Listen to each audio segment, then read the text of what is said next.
Hi, Jeannie. How are you? Great to see your face.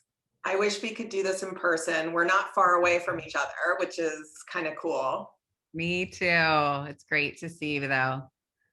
So we're both in the Bay Area, which is awesome. I think, in here in California, Northern California, and I would consider you, a friend and colleague, and so thrilled to be talking to you about your Credo sustainability initiatives, sort of where you see the space that we're in right now. It's been an incredible year of reflection and introspection for many brands, for us as retailers. I feel like the industry and companies are evolving at, sort of really rapid clip. Yeah, I agree. So And yeah, I'm happy to be with you today and talk to you today because I really believe that you started this, Jeannie. I think you started trailblazing, the disconnect between the goop in the bottle and the actual packaging and getting those conversations out in front of people. So I'm happy to talk to you and learn from you today too. I think, the more harmony we have in this space and the more people that are jumping on this bandwagon, all the better. And you and I have talked about this a lot in the past, like rising tides lifts all boats in everything related to more sustainability in our lives. yeah, totally. And I think, Project Blue Beauty, and I think you'll probably really relate to this, was inspired by the brands that we work with. Yeah. So it wasn't really, it was really through so many personal conversations with brands, these indie beauty brands, these founders, and so many of them, they all have their unique take on how to create products that are better for us, our bodies, better for the planet. And Project Blue Beauty, really, the inspiration for it was to really amplify these brand stories, to like kind of say, wow, look at what all of these brands are doing, and how can we kind of share inspiration, resources, and help each other all, sort of, like you said, lift each other up and push this industry forward into a better, into a bluer direction. So I'm excited. It really started from them. And, Yeah. I just kind of emailed them all and said, listen, I'm starting this thing called Project Blue Beauty. And, tell me what you're doing. We want to talk about it. And we want to share these positive stories with each other. Yeah. So I think, what's interesting is that I feel like, when we started, Credo kind of started just after Beauty Heroes, because I remember speaking with Shashi, um, Yeah. and you guys were just opening like soon after we started. And, it felt like healthy beauty and, clean beauty, we call it healthy beauty at Beauty Heroes, was like a big thing to tackle. And now it's really snowballed into, pushing the industry in a new direction. And I just want to hear, how you feel about that, the interconnectedness, or what's inspiring you in this new sort of evolution.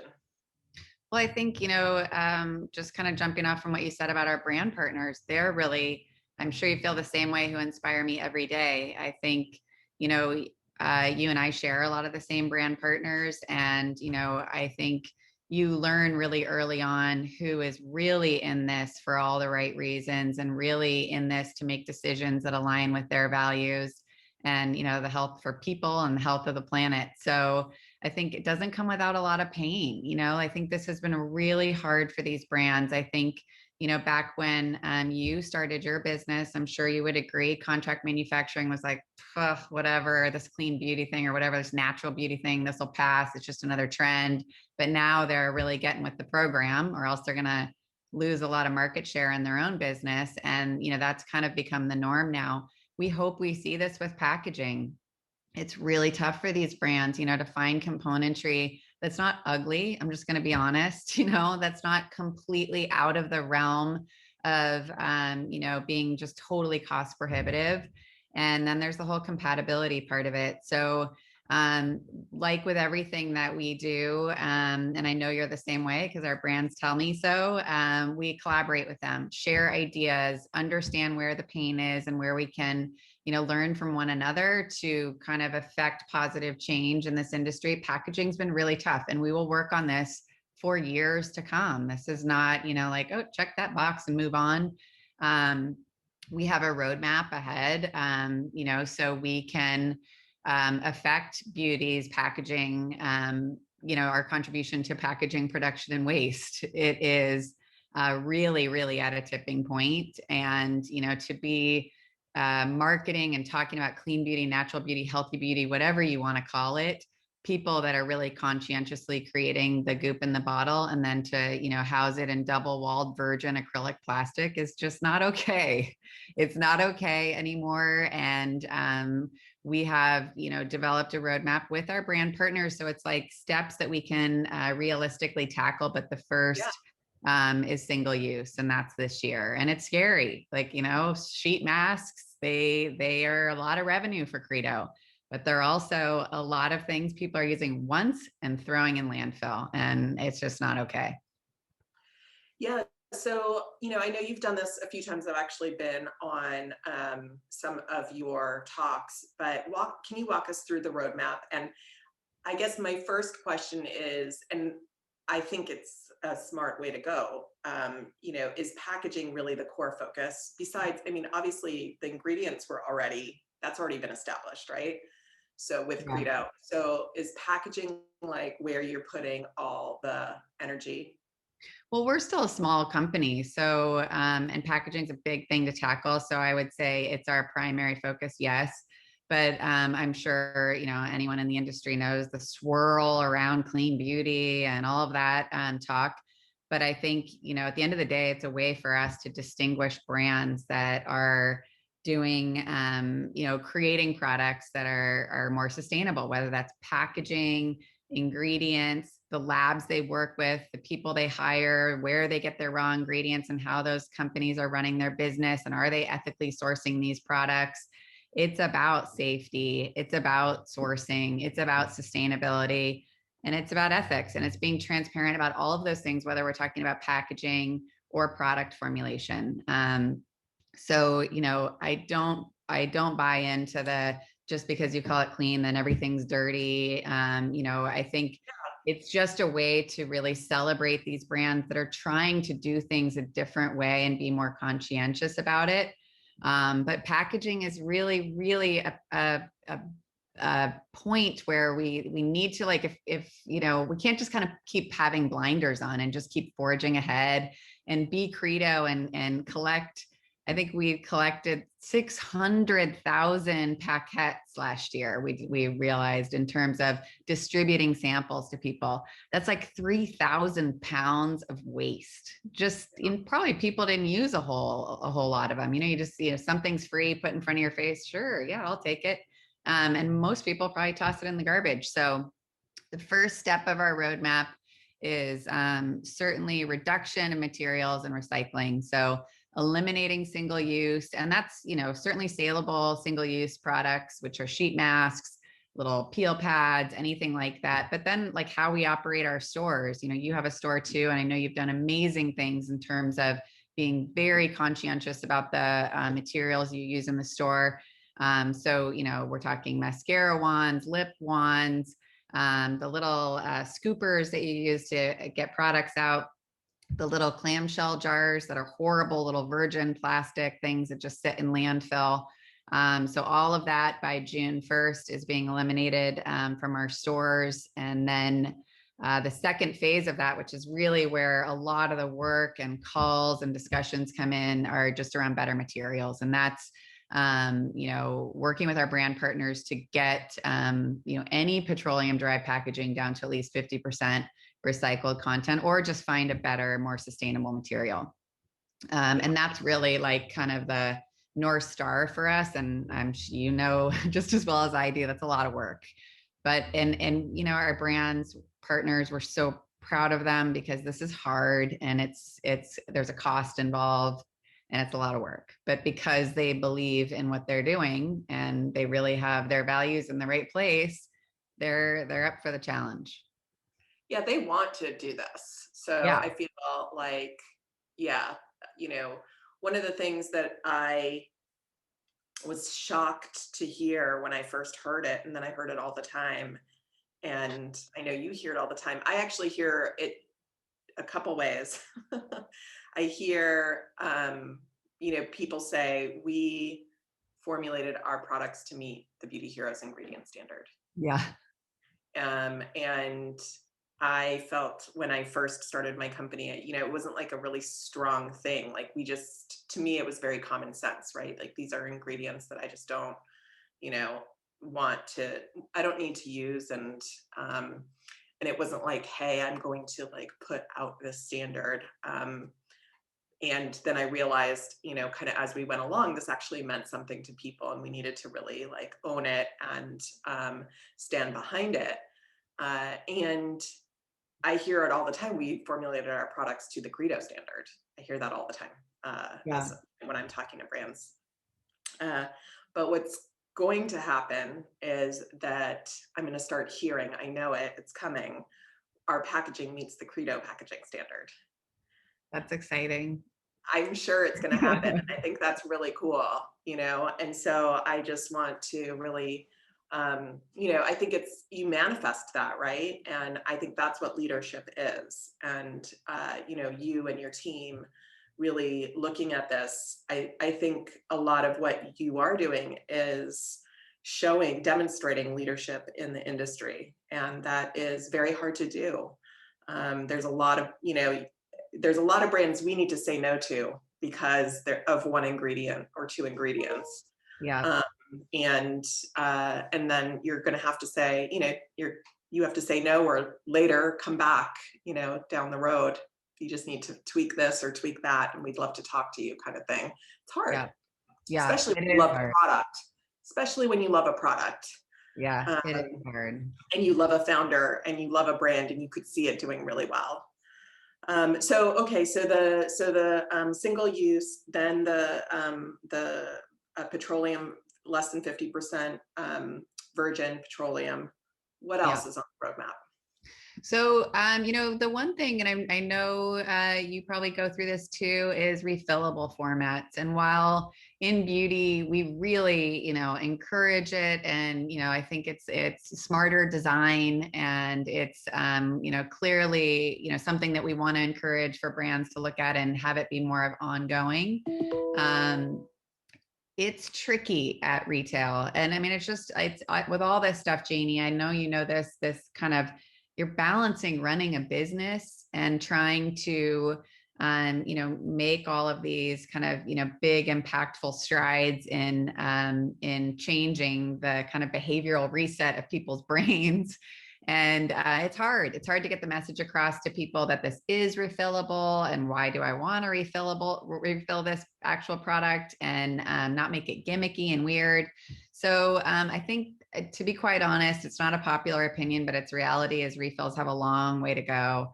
But we do think like the kind of ongoing concurrent to these, really hard deadlines that we have, are just smarter design of packaging. I think what all brand partners could do, or any brand could do just as a start, is just on their packaging right now, the next packaging run they have, just put really clear disposal instructions on the packaging. Have a really honest conversation about, like, this pump is never going to be recycled. Throw it in your garbage can. Rinse this out. Put it in your blue can.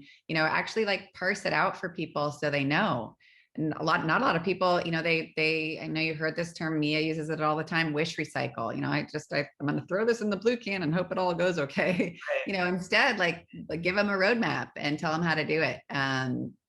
And then, kind of the other thing that we talk about and are working on a lot, and just kind of collaborating with brand partners, is certainly a more circular system. So like more reusable packaging, more options for designing for zero landfill waste, more material recovery, that kind of thing. So, and I think there's a lot happening out there. And I think, we've seen technology kind of come to the forefront with companies like Novi, where they're trying to create a platform for manufacturers to kind of shop their wares. So brands have a place to go to say like, hey, trying to develop this tube, bring me your best offers. I need it to be in this material. I need to hit this cost of goods. So there's like you said, the innovation that happened from the time we both started our companies to now has been remarkable. We have a long, long way to go in terms of packaging, manufacturers meeting the brands and helping them more. So can you share, do you have a couple of examples, like positive examples, maybe not with specific brand names, unless unless that's totally, appropriate, of how brands are making these shifts, like that are, one of the things that's so fun, that has been so fun for me, is when you suggest something to a brand founder and then they like totally like take that and run with it, and they come back and they like implemented it, and you're like, wow, I didn't actually think you were going to do anything with it. And there's some pretty cool people in this space who just needed a little like suggestion to say, hey, yeah, of course I'm going to do that. Well, yeah, a lot of it's sharing information. And I think I was talking to someone yesterday and I said, what's so awesome about what we do is, if you think about it, like we have 135 brands at Credo. That means we have 135 founders and entrepreneurs that are trying to do exactly what you and I are trying to do. Formulate products and create brands a better way and be good stewards of our planet. And you get to talk to them all the time. They're like right at the end of your cell phone. And so to share ideas and, go to them with questions and kind of, hey, can I bounce this off of you? One great example of that, and I know you love this guy as much as I do, is Greg from InnerSense. He moved all of his packaging into PCR. But he's also been kind of, right there at the forefront, kind of sharing what he learns along the way and different ideas that he's come up with in more sustainable practices. Marie Veronique has always been a brand that I have held a very high regard for, because Marie is just so true to what she's created, and just, it's not about money to her. It's about just doing things the right way. What little single use they have, they've announced they are also eliminating that this year. They don't have a whole lot to begin with. I would say, other than that, it feels like the brand partners, like kind of the status check of where our brand partners are, the ones that were like ahead and kind of, forging ahead, are still ahead. And there's more changes yet to come than changes that were already implemented, I would say. But I think, again, like when we come out with these standards and like these roadmaps together, it's always, we try to give a very realistic amount of time, because this is not about like, okay, brands, like we just hit another bar you have to hit. Good luck. Let's talk later.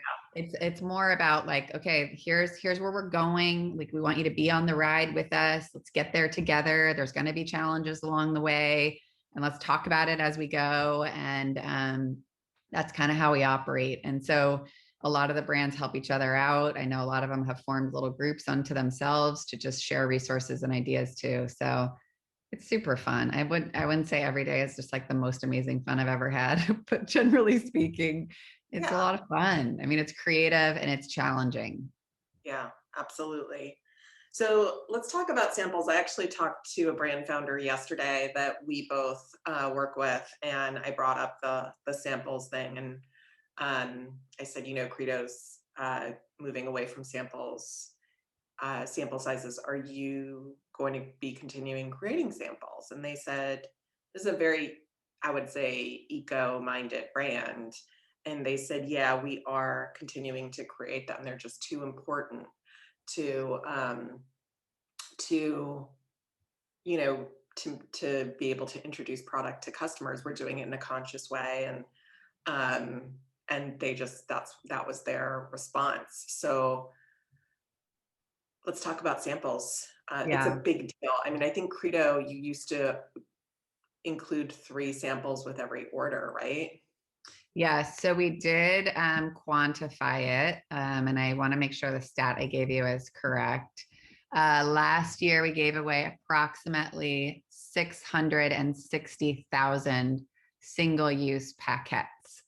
So let that one sink in for a second. So if you think that's tiny little credo, think about Sephora, Ulta. I mean, it's staggering. And so, yes, so for us, getting rid of samples is scary. But what I will say is, like, I am totally intrigued by what we're going through and went through when everybody, their businesses migrated back to digital or over to digital, away from physical retail, and we still sold a lot of product and our return rate didn't go up. So, like, what can we learn from that without, we didn't sample those people. We didn't say, okay, you're in a store, you're getting the little clamshell or a sachet, come back and, then buy the product. I get that samples are very powerful and they've been in beauty forever. But what can we learn from, like, how we sold to people at digital? Like, how did we talk about that product and why did they decide to use it? And why haven't our returns skyrocketed? Because they're like, oh, I didn't sample it. And now that I got it, I didn't like it. So I think it's just become like a behavior and everybody's used to it.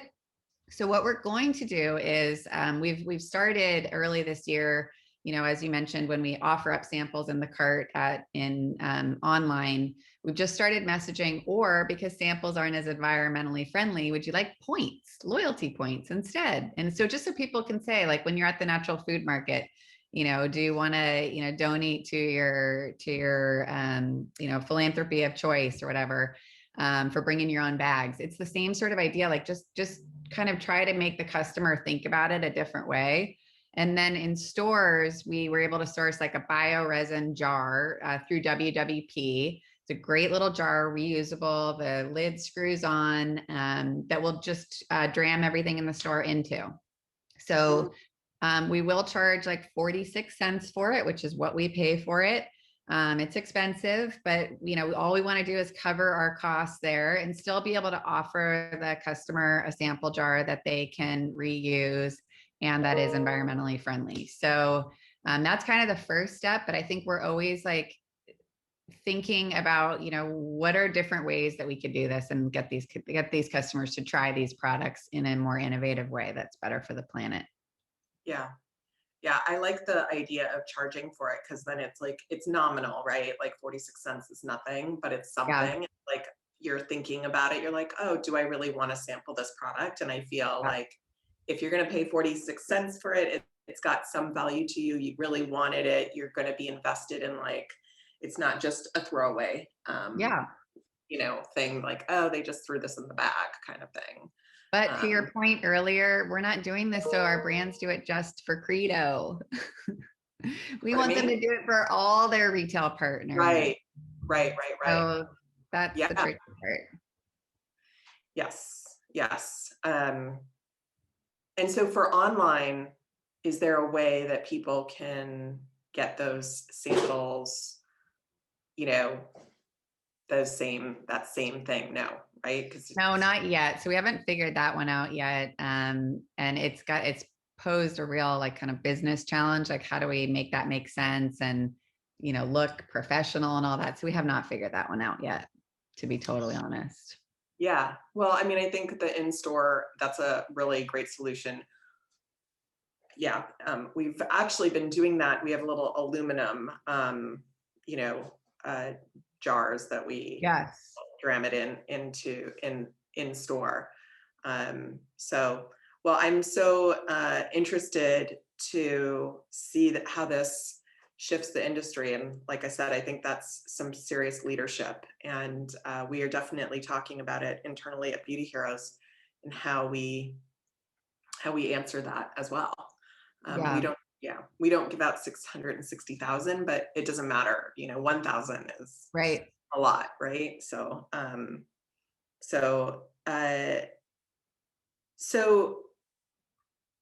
how are customers responding to this? How do you even measure that? How do you hear from your customers? What's been the response over the last, I don't know, I mean, as you've gone down this journey, how are you hearing about, this from them? Well, I would say right now it's pretty anecdotal.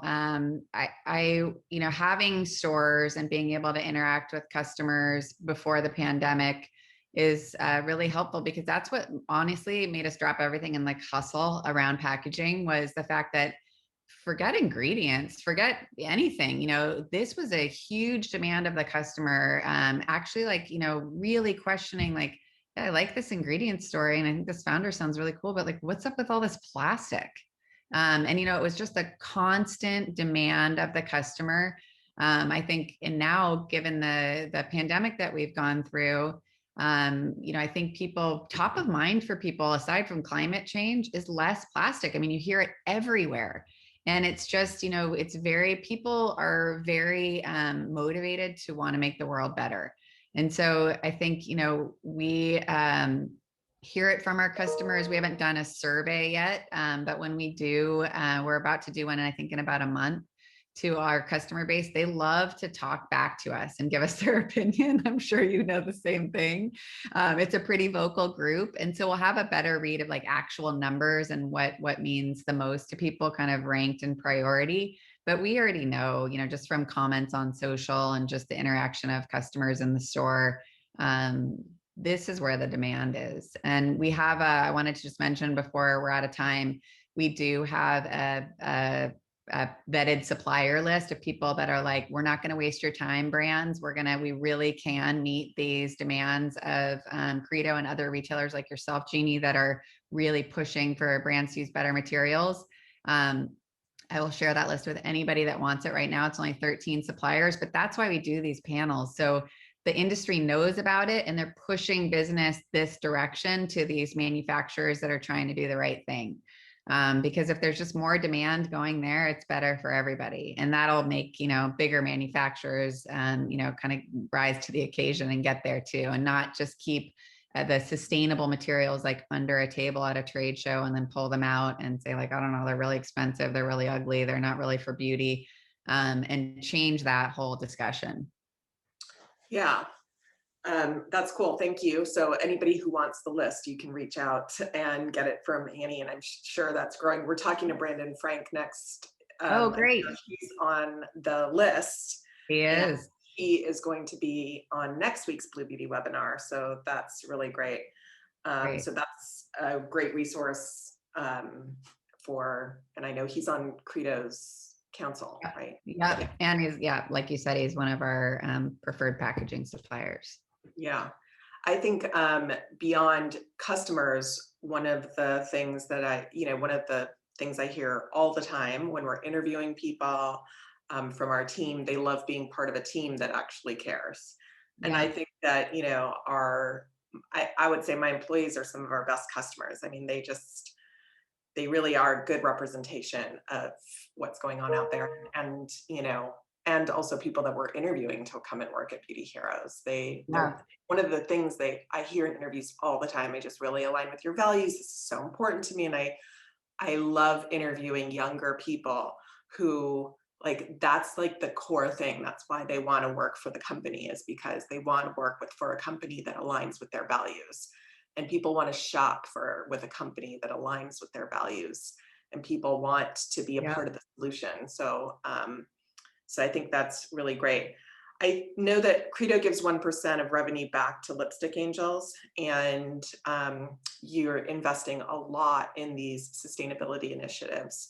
Is there anything else that you're doing or want to do that you want to share with us?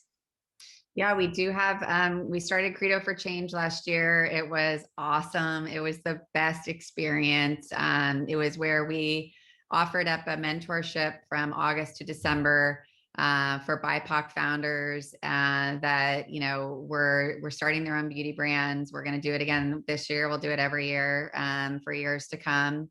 And we chose 13 this last session. We'll do the same again and actually have different speakers and curriculum that they can go through. And I think the only thing that we want to change from last year to this year is just get them all on an even playing field about where they are in terms of where they are as a company, how much they've grown, so they're all kind of in the same place.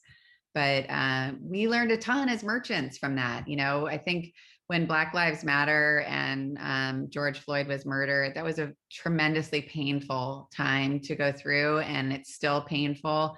And we thought, as Credo, like, hey, we're welcoming to everyone. Like, of course, we would welcome any brand, but we realized quickly through talking to people and just like examining ourselves, like, no, we got to go out and intentionally find these brands. There's a reason, so many of them, had never even pitched to us. And that was the problem.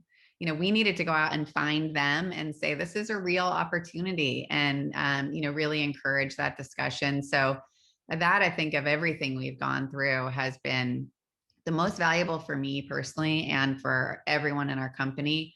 Um, and to watch these little brands grow and get into Sephora and get into Walmart is like freaking awesome.